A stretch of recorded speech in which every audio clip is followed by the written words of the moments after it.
with some breakfast. I do apologize if you can hear the congestion in my voice. I've been having a little bit of a cold this past week, and quite a few other people from church also have had this odd cold in the middle of summer.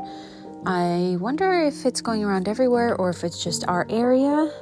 Be sure to leave a comment down below and let me know if you guys are experiencing a little cold going around as well.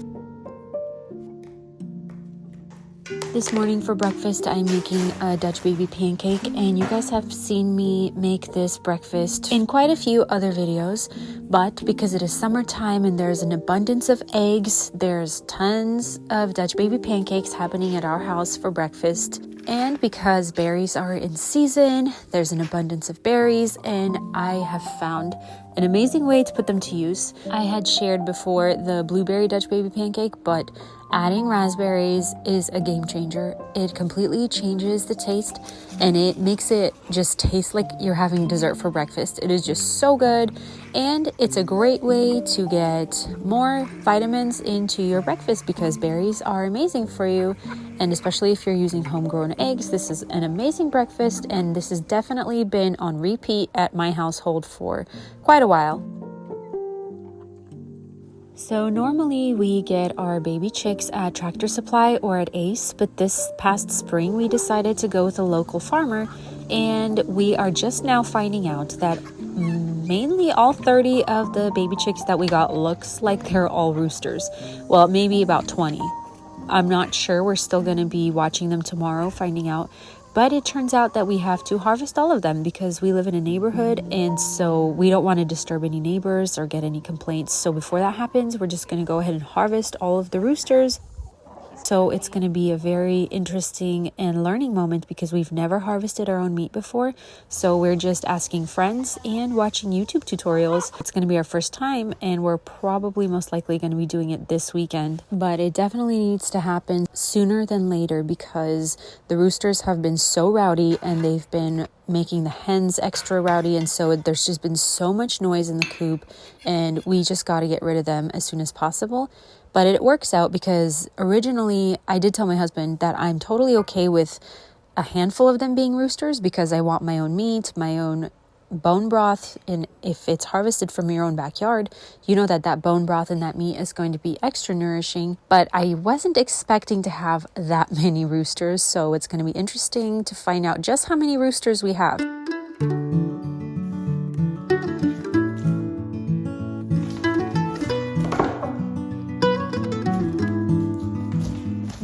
Than ever lately, I have been kind of in a place where I'm struggling to be content with the land that we have now, and I'm just always craving and dreaming of having this huge property where there's just pasture and green land everywhere, and we're surrounded by trees, and we're able to have just roaming chickens everywhere and a huge garden.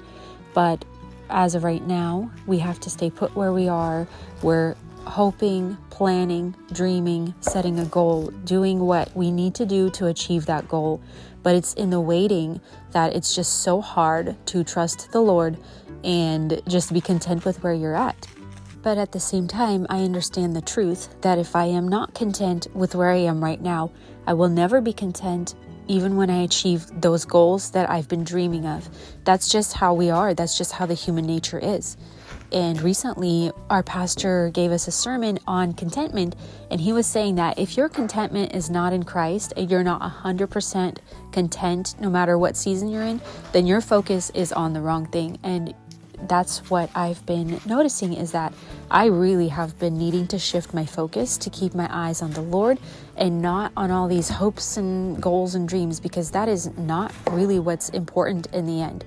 What's important is the love, the care, and the time that I poured into serving the Lord, serving my husband, serving my children, taking care of my home and my family, my community, those around me. When our focus is on ourselves and what we want, our selfishness and pride tends to just eat us up. That's how it is for me anyways. And when God corrects me and reminds me of what's truly important. And I'm so glad to have my husband. I am just so thankful that he is the way that he is, because he's always reminding me as well that it's so important to shift our focus from ourselves and to focus on those around us, loving the people around us, putting away our selfishness and just becoming selfless and loving and caring. And then we become so fulfilled and so purposeful that all those hopes and goals and dreams, it's great to have them still there, but they just kind of dwindle away and they don't seem as important anymore. And it makes the waiting easier in a way when you're not focused on yourself and what you want and how you feel, but when you focus on others.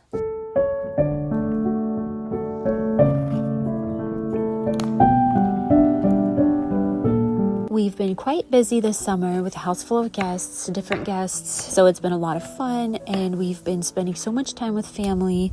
My parents just left, and following them, my aunt came over to visit us, and when she came, she stopped by a local farm, and she got us a huge basket full of peaches, which was amazing because I was literally planning to make a peach cobbler, and I was planning and thinking about where I should go to buy the best peaches. And so when she arrived with a basket full of peaches, I was so excited. And oh my goodness, were these peaches good. They tasted so amazing. They were so juicy and just so flavorful, and they smelled amazing. So the peach cobbler turned out so good. And it's kind of a funny little backstory. So if you watched any of my previous videos, I shared that this school year, the kids and I in homeschool, we were learning about U.S. history. And so we were studying each state and just facts about every state. So when we got to Georgia, we learned that Georgia's state dessert is the peach cobbler. And ever since I read that, in my mind, I was like, okay, I gotta make a peach cobbler. I've never made it before. And I just kept thinking about it like through the winter and spring. I'm like, I gotta make a peach cobbler. And then finally, the peaches just arrived at my door through my aunt, and I was like, okay, now is my perfect opportunity to make that long-awaited peach cobbler. And oh my goodness, it was better than I even expected. I don't think I've ever even actually had peach cobbler before, so I was very impressed. So the recipe that I used, the peach cobbler, just turned out amazing. Perfectly sweet, perfectly flavorful, and I loved the texture because it turned out kind of almost like a little chewy and crunchy on the edges.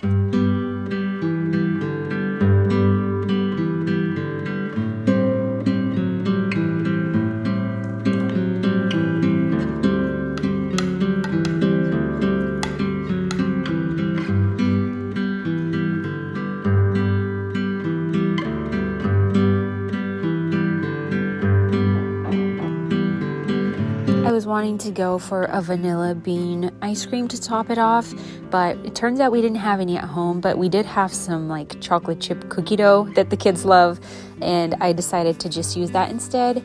It still turned out good, not as good as if I had used just plain vanilla bean, but this was really nice and enjoyable. As always, thank you so much for watching this video, and if you're not already subscribed, please consider doing so, and be sure to like, comment, and share this video, and I will see you all next week.